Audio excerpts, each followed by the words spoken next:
Assalamualaikum warahmatullahi wabarakatuh. Selamat pagi Sobat Tugu semuanya, apa kabar? Kembali lagi dalam acara Infus, informasi seputar kesehatan Rumah Sakit Umum Daerah Tugurejo, Provinsi Jawa Tengah. Sebelumnya saya memperkenalkan diri dulu, nama saya Dr. Aini Siono. Saya dokter umum di Rumah Sakit Umum Daerah Tugurejo, Provinsi Jawa Tengah. Hari ini kita bakal membahas mengenai salah satu informasi kesehatan yang berjudul mengenal jenis-jenis pembiusan di dalam operasi.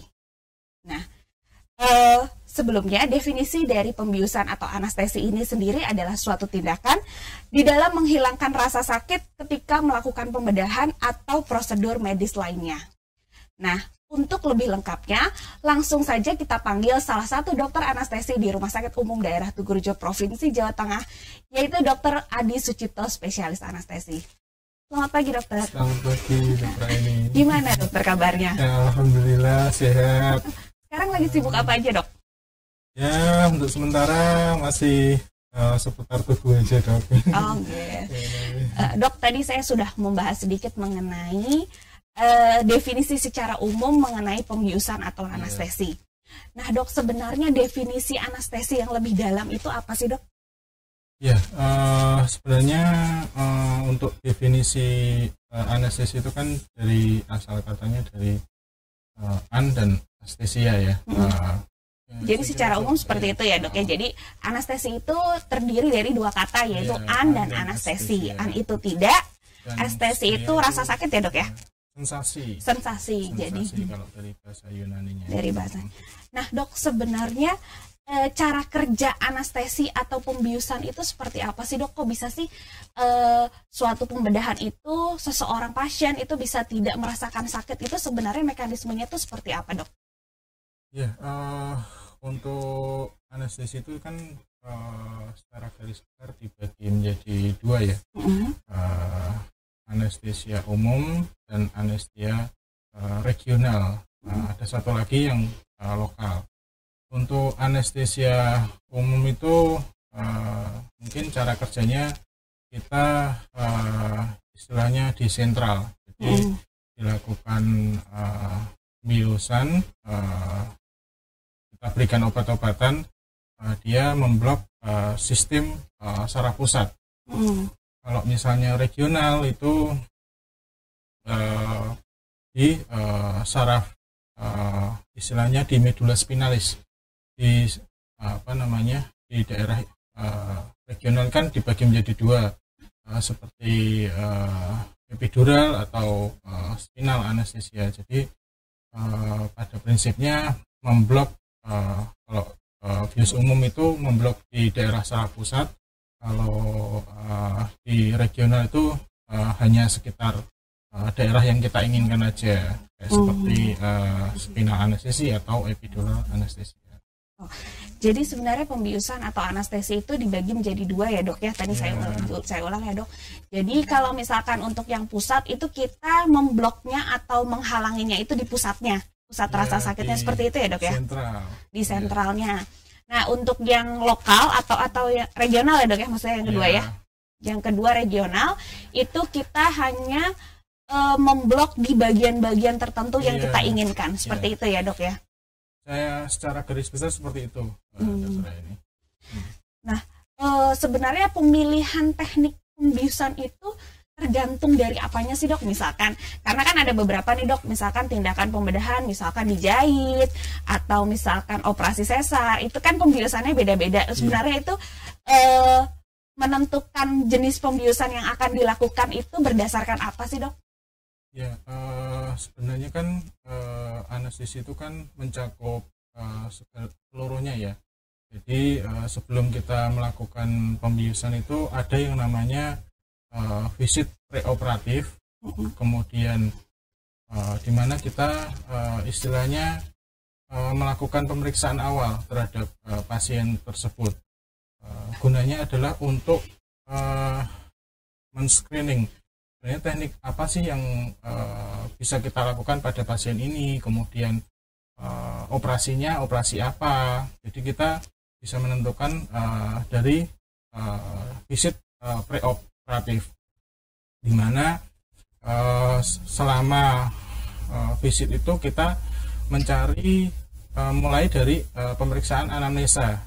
Misalnya kita melakukan anamnesa kepada pasien, ada riwayat alergi apa, kemudian riwayat penderita itu ada sakit apa, mulai dari sakit apakah ada komorbid penyakit jantung, kemudian ada komorbid penyakit ginjal atau penyakit hati, karena itu dapat mempengaruhi teknik pembiusan kita.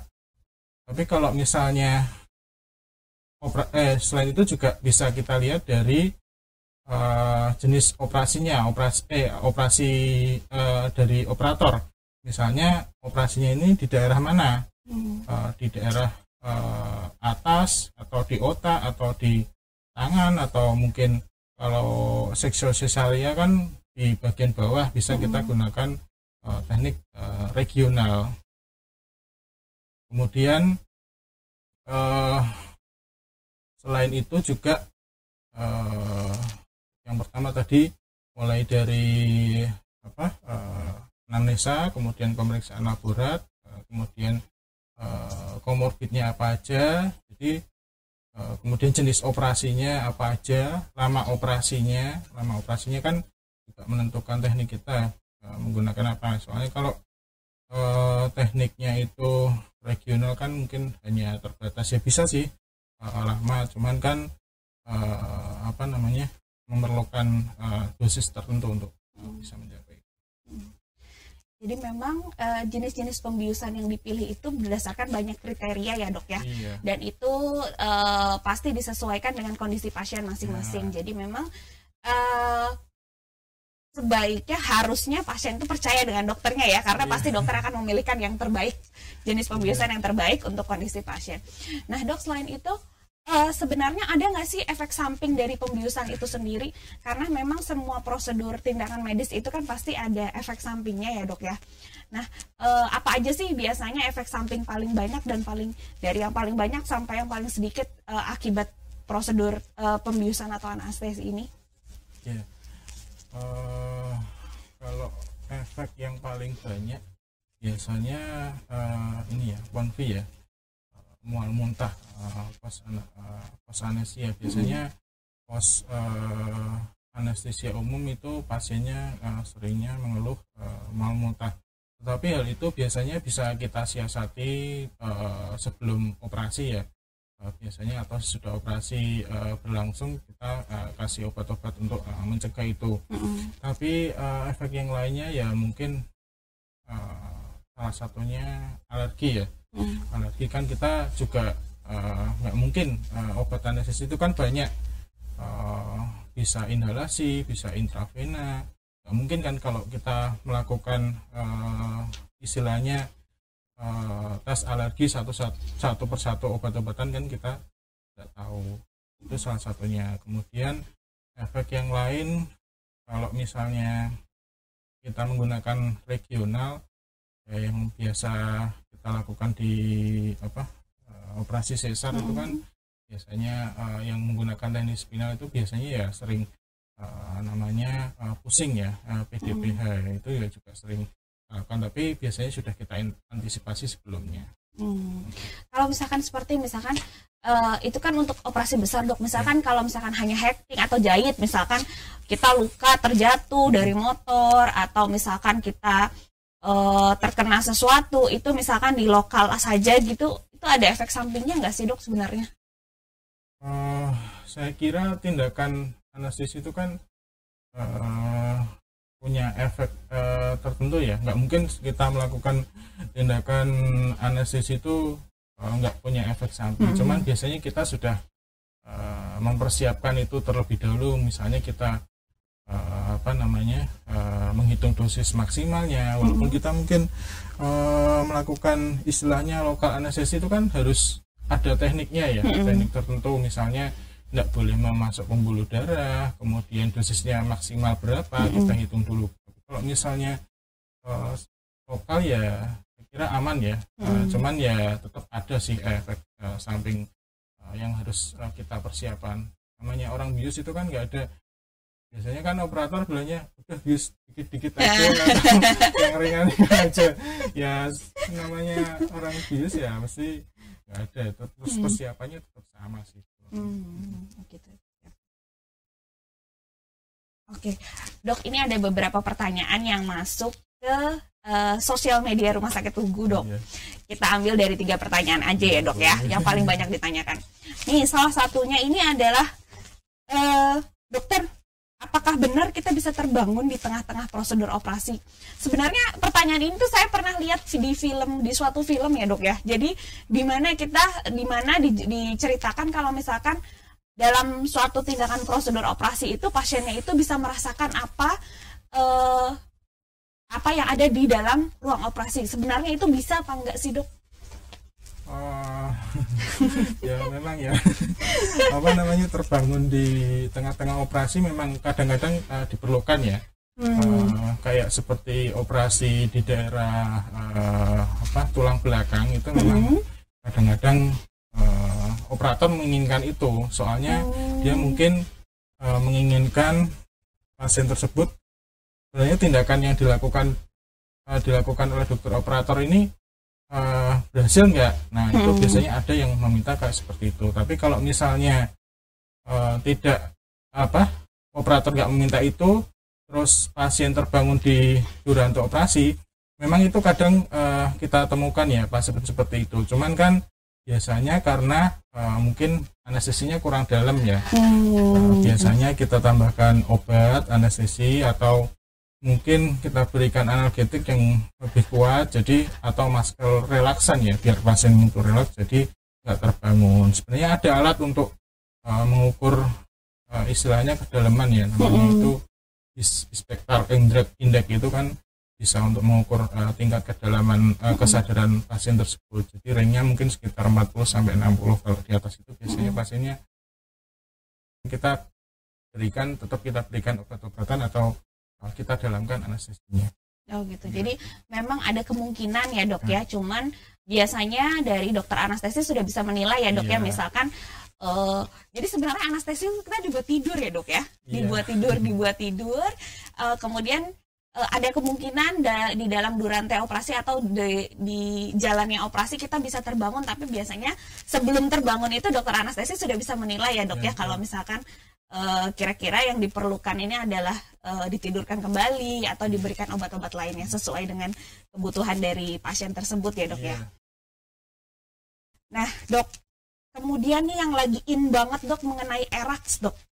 Nah, ERAX ini kan lagi in banget karena kan di banyak sosial media ERAX ini lagi terkenal karena pos operasi sesar itu 3 jam apa 4 jam ya, Dok ya. Bisa, ini informasi buat saya juga nih, Dok. Jadi informasi buat saya, ERAX ini sebenarnya gimana sih, Dok, prosedurnya? Apakah beda dengan operasi anestesi yang lain, sesar yang lain, atau bagaimana, Dok? Ya, sebenarnya kan ERAX ini kan singkatan dari enhancement recovery after section ya. Dulu ini ERAX ini kan mengadaptasi dari dokter bedah ya. Dokter bedah dulu lebih duluan. Mungkin sebelum era ERAX ngetren, apalagi era COVID kayak seperti ini kan ada namanya ERAS. Jadi itu biasanya prosedur bedah menggunakan itu. Cuman karena ini mungkin pandemi, mungkin kan istilahnya pasien pengen cepat keluar dari rumah sakit ya. Jadi momen juga sih untuk bisa cepat keluar dari rumah sakit. Ya ngetren itu mungkin sekitar 1 tahunan ya mungkin. Untuk rumah sakit kita kan mungkin belum ya. Mungkin ke depannya kali ya, mungkin ke depannya. Ya. Soalnya kan harus multidisiplin ya. Mulai dari dokter obstetrisnya, kemudian dokter anestesinya, dokter pediatriknya, kemudian perawatnya, kemudian juga stakeholder. Nah, itu mencakup seluruh komponen. Jadi nggak bisa cuman dokter anestesi aja. Soalnya kan itu pengaruhnya banyak ya, termasuk ke ibunya, ada anaknya, nanti prosedurnya bagaimana. Kalau secara garis besar, kalau anestesi sih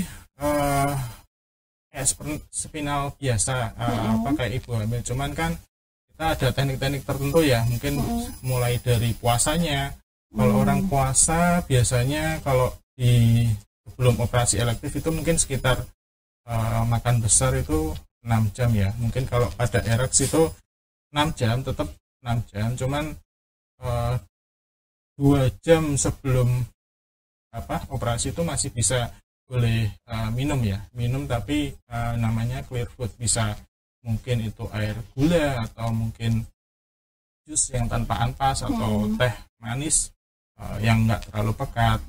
Jadi sebelumnya kita sudah persiapkan itu terlebih dahulu. Kemudian untuk waktu durante operasinya juga kita menggunakan obat-obat yang istilahnya dosisnya kita kurangi, cuman istilahnya memberikan efek yang maksimal kepada pasien. Jadi pasien tersebut bisa kehilangan rasa sakit tapi nggak nyeri gitu. Kehilangan rasa sakit ya, tapi maksudnya pasien tersebut bisa bergerak tapi nggak nyeri gitu loh. Ya kalau nyeri kan ya nyeri biasa sih, cuman kan ada skornya ya, sekitar 1-2 itu masih bisa lah. Terus kemudian penggunaan obat-obat seperti opioid itu juga kita kurangi. Jadi pasien bisa cepat istilahnya recovery ya dari tindakan operasi. Kemudian dari objin juga mungkin ada teknik-teknik khusus. Kalau itu sama pediatri juga mungkin punya teknik khusus, mulai dari antenatal itu juga harus dipersiapkan. Jadi nggak bisa istilahnya hanya dokter objin aja. Dokter objin atau jadi dia banyak yang ini ya. Termasuk stakeholder itu. Oh ya. Gitu. Jadi itu memang RX ini butuh koordinasi atau kerjasama antar dokter ya, bukan hanya dokter anestesi atau dokter bius aja. Nah, pertanyaan terakhir dok, sebenarnya anestesi itu bahaya apa enggak sih dok? Karena banyak orang takut yang namanya operasi itu di telinga sobat-sobat tubuh itu agak mengerikan ya dok. Buat saya pun seperti itu karena ya saya juga belum pernah operasi itu, makanya sebenarnya tuh berbahaya atau enggak sih dok? Karena yang namanya pembedahan kan dibuka nih dok.